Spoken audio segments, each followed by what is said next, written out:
Some wisdom is found on the surface, and some wisdom takes us deeper.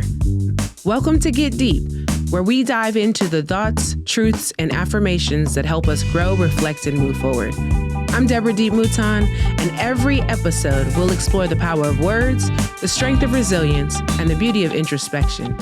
Come in, take a seat, and let's get deep. I used to call myself an ally when I got into shared spaces, especially with communities that had different identities than me. I found that that was the best way to label why I was there, maybe to justify why I belonged in that space. I guess I'm always looking for some identity to put on to make myself justifiable, but I quickly realized that that word can be used in such problematic ways. I think as a popular word that we use to identify that we sit outside of a culture but hold space for one, it feels like it wants to be trendy. But instead, identifying yourself as one kind of feels like saying you're a genius in the middle of a room at a conference. If you really were, would you have to say it out loud? All of these things kind of made me reevaluate my use of the word. It doesn't mean that I don't want to hold space for others or be a safe space for them to land, but I started thinking about what it means to proclaim yourself as someone who's safe for other people. Instead, I look for my communities to do that for me. To me, I think it's in the showing up that makes you an ally. It's in the making space for others. I started realizing where I wanted to speak up for some people, the best route to go about it was moving out of the way and giving them space to speak for themselves. That was a more equitable way of saying, I see you, I hear you, and I think other people should too. I remember being at a festival. It was one made for Black women, and it was a rally in response to some of the women marches that happened on Washington.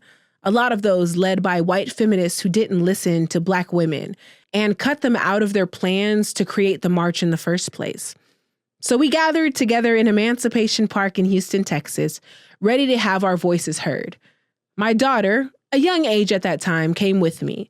And after playing on the playground and drinking way too much water, had to go to the restroom. I took her across the street to one of the indoor spaces where I didn't know volunteers were meeting. These volunteers were of all races, ages, creeds, beliefs, but they were there under the same goal of holding space for other people. A white woman stepped up to the podium, introducing who the speaker would be. And then she did this brave and courageous thing of moving out of the way and letting the Black women take center stage. She then was able to tell everyone why it was important for us to have this rally. She trained the volunteers of how to show up with sensitivity and kindness, how to be the allies that they said that they were. I didn't get to watch the whole training because my daughter was ready to go back on the merry-go-round. But when we entered back into a communal space, I remember thinking that these people were not ones that were just standing by as spectators, but they were there to help facilitate my safety. They were there to hold space in ways that an ally should. And none of them needed a shirt that said ally on it for me to understand who they were. Instead, their actions stood in the space. So that's what I do now. I hope that my actions show up for the people that I love. Let them know that they're safe, that they're sound, and then I move out of the way and make space for them to have the biggest voices that they can. Thank you for joining me on this journey today. I hope this moment of reflection stays with you, guides you, and reminds you to keep going. If you found value in this episode, let's keep the conversation going. Follow me on Instagram at Live Life Deep and share your thoughts, your wisdom, and your light. And if you're enjoying the podcast, the best way to support it is simple. Subscribe, rate, and leave a review. Your support helps others find this space of growth and inspiration. This has been a Gemini's production.